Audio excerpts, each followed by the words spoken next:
దోసకాయ పప్పు వేస్తున్నా. దోసకాయ కందిపప్పు. దోసకాయ పొట్టు తీయ ఇట్లనే కోసి వండాలి. ఈ వీడియోకి లైక్ చేయండి, సబ్స్క్రైబ్ చేయండి, గంట కొట్టండి.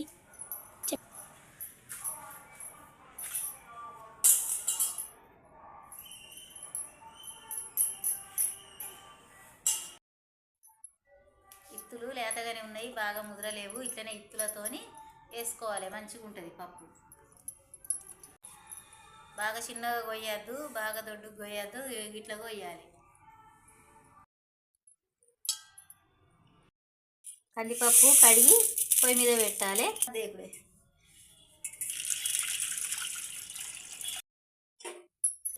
పసుపు వేసుకోవాలి. దోసకాయ తాలిపేయాలి. దోసకాయ కోసం గిన్నె పెట్టిన నూనె పోసుకోవాలి. నూనె గరం అయింది, ఉల్లిగడ్డలు వేయాలి. ఎల్లిగడ్డ దొడ్డుగా దంచిన ఎల్లిగడ్డ జీలకర్ర వేసుకోవాలి. నెయ్యి పసుపు వేయాలి.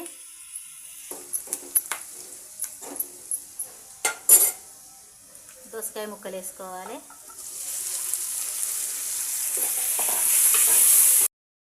ఇట్లా నూనెలో ఉడకాలి.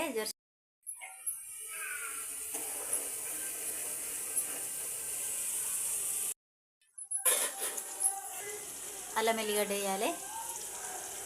2 చెంచాల కారం వేసుకోవాలి.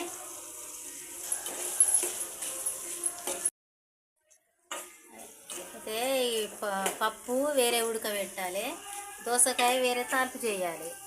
దోసకాయకు పప్పుకు సరిపోయేటట్టు కారం వేయాలి. రెండింటికి సరిపోయేటట్టు కారం వేయాలి. ఇట్లా ఇట్లా చేసుకుంటే మంచిగా ఉంటుంది. నేనైతే ఇట్లా చేసి చూడుండి. ఇది ఉడికినాక, దోసకాయ ఉడికినాక, పప్పు ఉడికినాక పప్పు ఇండ్లకు మరియాలి. దోసకాయ ఉడికేటట్టు నీళ్ళు పోయాలి. కొన్ని నీళ్ళు పోసుకోవాలి. కొత్తిమీర వేసుకోవాలి.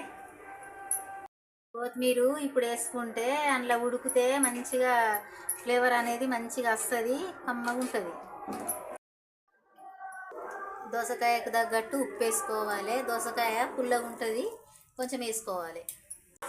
దోసకాయ ఉడికింది. దోసకాయ కూర ఇట్లా అయినాక పప్పు ఉడికింది. ఇక ఇట్లా ఉడకాలి పప్పు. ఈ పప్పు ఉడికింది. ఇళ్ళకు దోసకాయ కూర కుమ్మరియాలి. ఇక ఇట్లా చేసుకోవాలి. దోసకాయ కూర కందిపప్పులో గుమ్మరిస్తే ఇట్లా అవుతుంది. దీని 2 నిమిషాలు ఉడికినాక దించాలి. అయింది. 2 నిమిషాలు ఉడికింది. పప్పు దోసకాయ కూర అయింది. దించుతున్నా.